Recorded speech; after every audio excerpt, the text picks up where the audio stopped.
Tout le monde, steak de dinde patate, comme dans Petite Vie.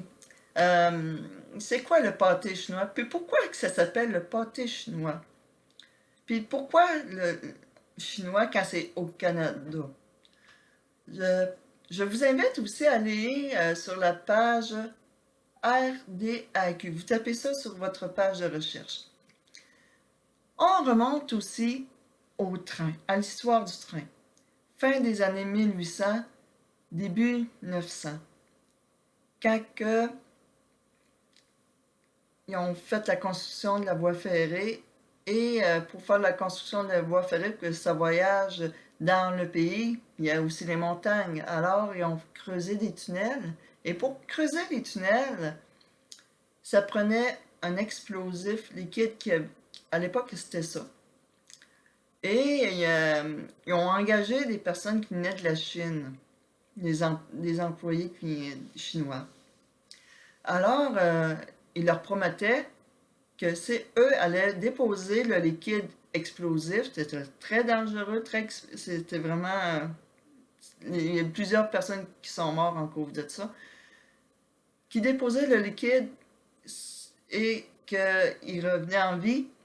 Ces gens-là pouvaient faire venir leur famille, allaient faire venir leur famille ici au Canada. Alors, pour les nourrir, ces travailleurs-là, ils leur donnaient cette nourriture qui était le maïs, le bœuf haché et les patates.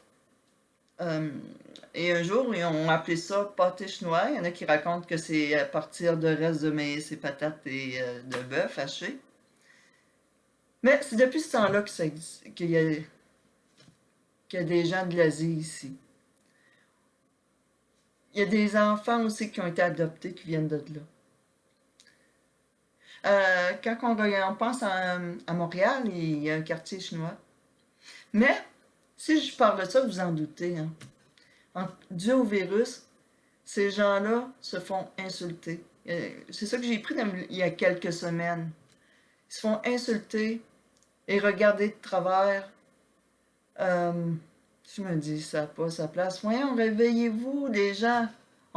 Pourtant, avec le virus, c'est pour prendre conscience de notre vie, de la vie, de la santé, de l'harmonie, travailler ensemble. Ça aurait pu être nous autres qui auraient pu transmettre un virus dans d'autres pays. Ça aurait pu être les États-Unis, ça pourrait être l'Inde, ça pourrait être le Maroc. Ces gens-là, on est un peu partout. Ces autres qu'on accueille, ces gens-là qui viennent de partout, qui travaillent dans différents métiers. Nous aussi, il y a des Canadiens, des Québécois qui sont dans d'autres pays.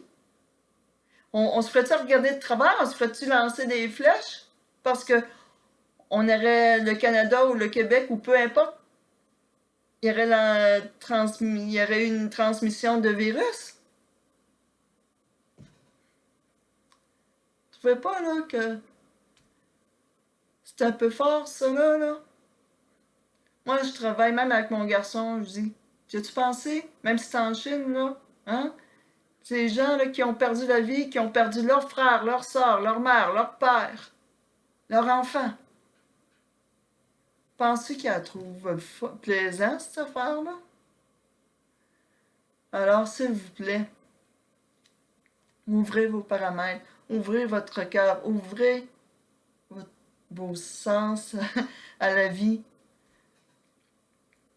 Nous, on est ici, puis il y a du monde qui sont ailleurs dans le monde aussi, qui travaillent pour aider dans d'autres pays. Et aussi, à l'inverse, j'entends des histoires où des personnes me parlent de l'Afrique, que ce soit à Côte d'Ivoire. J'ai un ami qui a reçu une vidéo et qu'un prêtre qui parlait qu'ils sont oubliés parce qu'ils sont pas un pays riche. Ben, je veux que vous sachiez que vous n'êtes pas oubliés. Il y a des gens qui ont, même avant le virus, qui ont posé des actions pour faire amener des changements, mais c'est difficile. Tu sais, il y a plus haut que nous tout le temps. Même les députés, même les ministres et autres, il y a multinationales qui sont là. Mais il y a des groupes qui sont là pour aider dans chaque pays. Alors,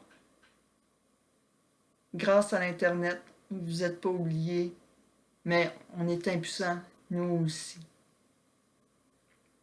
Alors, bise.